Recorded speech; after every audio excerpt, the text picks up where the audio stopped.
All right, so this, of course, the big story that we are tracking on WION at this hour. Israel continues with its relentless campaign of bombing the tiny Gaza Strip. Now, the Israeli military maintains an active presence in the southern part of Israel near the border with Gaza after widening its air and ground offensive on the Palestinian enclave. Now, the IDF has reported some heavy fighting in the Gaza city over the last few hours. It's also released images of what it is doing there. The Israeli forces are trying to block off the Gaza city from land access to the south. Now, the IDF tanks were seen in the Gaza city limits.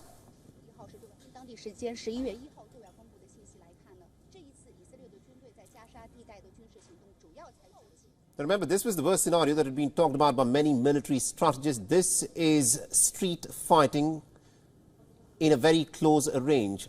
Now, the IDF has reported having found weapons of Hamas and having destroyed Hamas's infrastructure and military compounds. Now, the IDF has also encountered some pretty strong resistance from the Hamas forces. Now, these images of tanks and snipers have been released by the Israeli military as to what they're doing within the Gaza territory.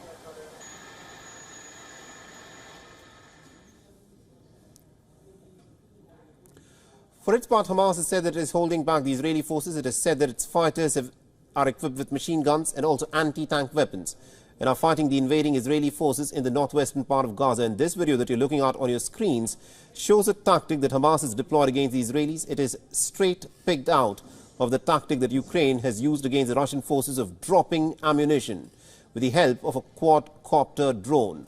So the Israeli forces, unaware that a drone had crept up above them, and this is what happened when an anti-personnel ammunition was in fact dropped on these Israeli soldiers. So what is really happening on the ground? How well prepared is Hamas for a long drawn-out war in the Gaza Strip? And how much longer can Hamas in fact fight on with the Israelis on the ground? Now, this is according to two close sources, the militant group's leadership, and it remains to be seen as to how much longer it can hold off the Israelis till some kind of a ceasefire is reached. The Hamas, which governs Gaza, has got weapons and it has stockpiled them. It has stockpiled some missiles, food and medical supplies. Hamas sources have told Reuters that the group is pretty confident that its thousands of fighters can survive for months in the tunnels that are being dug underneath the Palestinian enclave, and they can frustrate the Israeli forces with urban guerrilla tactics. The sources have also said that ultimately Hamas believes that international pressure for Israel will prevail to end the siege. As the civilian casualties mount, it could of course force for a negotiated settlement that would see the militant group emerge with some concessions, such as the release of thousands of Palestinian prisoners in exchange for Israeli hostages.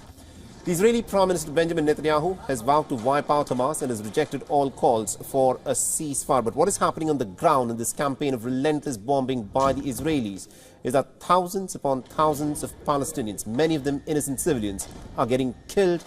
Predominantly, it is the children who are the worst affected, as nearly about 4,000 children have been killed in this conflict so far. אני הבהרתי שאנחנו ממשיכים בכל הכוח. ושישראל מסרבת להפסקת אש זמנית שאיננה כוללת שחרור חטופינו. ישראל לא מאפשרת הכנסת דלק לרצועת עזה ומתנגדת להעברת כספים לרצועה. The death toll has now surpassed the 9,500 mark for the Palestinians, and this is also sparking protests around the world over the plight of more than 2 million Gazans who at this moment are trapped in the tiny enclave. Now, most of the people within Gaza are said to be without access to food, water, electricity and fuel. On Saturday, the Israeli military strikes killed multiple civilians at a United Nations shelter and also a hospital in the main combat zone of the Gaza Strip, as the assault has intensified on the besieged enclave. So with wide swathes of residential neighborhoods having been completely reduced to rubble in air bombings by Israel, most of northern Gaza's residents, who are estimated to be about 300,000 who still remain there, have sought shelter in United Nations-run schools and in hospitals, where they hope that they could be safe. But deadly Israel air bombings have repeatedly hit and damaged even United Nations run schools and certain hospitals as well. The United Nations experts have called for an immediate humanitarian ceasefire in Gaza, saying that Palestinians there are at grave risk of a genocide. Many experts, of course, see a spiraling crisis with no clear end game in sight for the Israelis. All right, now to give us more perspective in terms of what is happening at this moment, we're being joined by retired Colonel Rich Alton, who's a senior fellow at the Atlantic Council, and also the Jamestown Foundation is joining us live from Washington, D.C. Now, Colonel Alton, let me in fact begin by asking you, with these images that are coming out from the ground, you know, the worst that was expected is happening as we see. There is close combat in some of these densely populated neighborhoods, which is presently underway. We've seen visuals of Israeli tanks and soldiers, in fact, operating in these regions. And Hamas has got its network of tunnels. We've also seen the tactics that Hamas has used. Some of these tactics have been described as the Second World War tactics of Hamas using ammunition that is placed on the Israeli tanks to destroy them. What is your reading of this close combat warfare that is presently going on? Well, it's good to be with you, and it's an important question that you raise. I think ground combat differs very significantly from the airstrikes and long-distance combat that we've seen so far, because, as you say, it involves people on the ground, sometimes at a distance of just a few meters from one another, sometimes hitting or stabbing or shooting each other at very close range.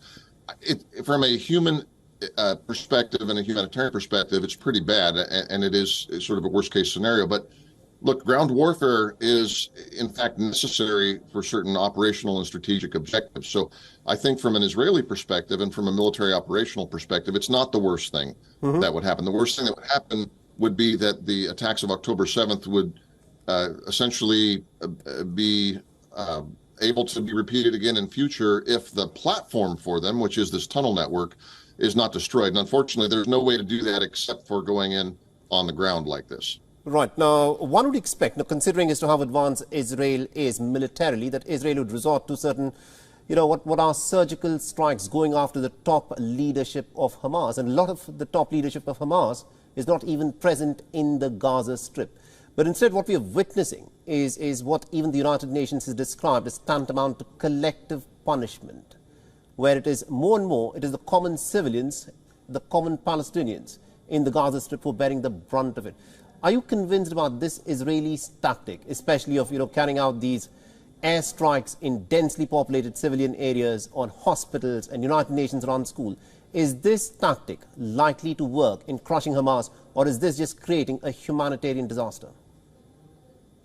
Well, you've touched on something that is very controversial within the study of war in general and military history, which is siege warfare. So in essence, what we're seeing is not a surgical strike. It is a siege of Gaza City. Not the entire Gaza Strip. I think it must be said that it's clear from the ground movements that they're trying to isolate the northern third, essentially, of the Gaza Strip, Gaza City, and its outlying suburbs, if you will, for the purpose of decapitating the political leadership and destroying the tunnel network. Now, siege warfare is allowed under the laws of armed conflict, but it's very controversial. Why? Because it often involves a great degree of suffering and collateral damage for the civilian economy, deaths of civilians and things like that. Yet it is not outlawed by the law of armed conflict either. The question of whether it's appropriate or whether it should be pursued is a political one.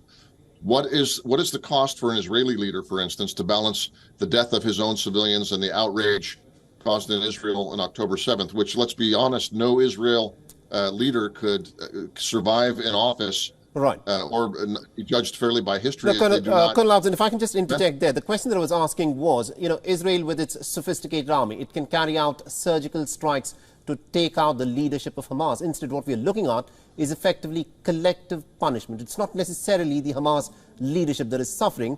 It is the common people, the Palestinians in Gaza Strip, who are bearing the brunt of this mindless violence. Well, it's not as easy to just hit the political leaders as you've indicated. Now, the mid-level leaders on the ground, they've killed a bunch of those people that were involved with directing the attacks of October 7th. But if you're talking about the Mashals and so forth, resident in Qatar or in other places, the ones that are in the Strip are in these tunnels, sometimes dozens or even hundreds of meters under the ground. That's not easy to do. So I'm not a fan of collective punishment, and I think it's important that Israel and that the United States push Israel to allow humanitarian access, to allow aid, and to minimize civilian casualties. I firmly agree with you there. But I don't think that they have an option of just doing precision strikes here. They have to go in after these tunnels. All right. My final question to you, Colonel, because you've served also in the U.S. Department of State, both as a civilian and a military advisor for the Policy Planning Office. Now, the Americans also have a big role in this conflict. They're not directly involved, but Americans are supplying the Israelis with weapons right from day 2 of this war. Now, the American Secretary of State Anthony Blinken is again in West Asia. The Americans are saying that Israel must look at the tactics that it is employing. How much leverage do you think that the Americans actually have on the Israelis in trying to reduce the temperature there? Will the Americans consider stopping the transfer of weapons and ammunition to Israel to at least stop and call for a ceasefire? I don't think that that's in the cards. I think that in the nature of the U.S.-Israel relationship is that it would never get to the point of a weapons cutoff, because Israel's security is considered a sine qua non for both Democrats and Republicans, with the exception of a small wing of the Democratic Party that does not numerically have enough way to make that happen. Now, what could happen is what we saw with Yitzhak Shamir and President Reagan in the 80s, where there was a withholding of loan guarantees or some other action. There's no loan guarantees now, but there could be some action that directly reproaches Israeli leadership from the U.S. president. That's almost unprecedented, and it would cause sort of a governance crisis in Israel. So if it gets to that point, President Biden wouldn't need to cut off arms supplies. He would need to unequivocally condemn what the Israeli actions and the Israeli leadership. Now, he'd pay a political price for that too. Absolutely, indeed. And some would say he would still pay a political price for backing, what many people are now saying is a humanitarian catastrophe that has been brought about because of American weapons that are being dropped in the Gaza Strip. Thank you very much indeed, Colonel Alvin, for joining us and getting us that perspective there. Thank you. WION is now available in your country. Download the app now and get all the news on the move.